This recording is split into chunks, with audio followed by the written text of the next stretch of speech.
እኔ በጣም ብዙ አጋጣሚዎች ገጥሞኛል። እንግዳ ላይ ያላቸውን አቋም በጣም በብዙ መልኩ አይቼዋለሁ።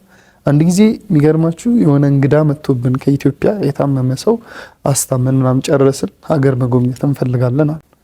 ከዛ ሹፌር ፈለገንና በቃ ይዘህን ሂድ፣ እንደዚህ አንታሊያ መሄድ አለብን፣ አንታሊያ አሪፍ ከተማ የሚጎበኝ ከተማ ስለሆነ መሄድ አለብን ምናምን ብለው እንደዚሁ በመኪና እያየን እንሄድ አለ ሰውዬ።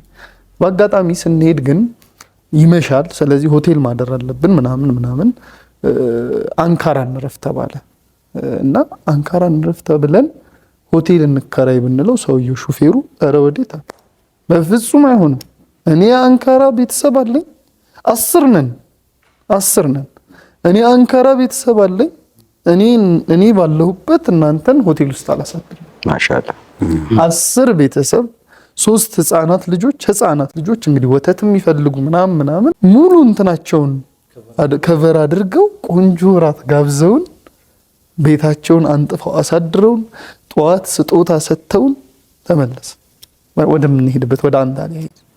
ይሄ 2-3 አጋጣሚዎች አሉ። በሌሎች ጓደኞቻችን ላይ በተለይ ደግሞ ከሀበሽስታን ነው የሚሉት እነሱ ከኢትዮጵያን የመጣሁት ስትላቸው እነሱ የሚያደርጉልን ክብር እዚህ ግራ ይገባናል። በቢላል ስም በነጃሺ ስም መስጂዶች አሉ፣ መንገዶች አሉ።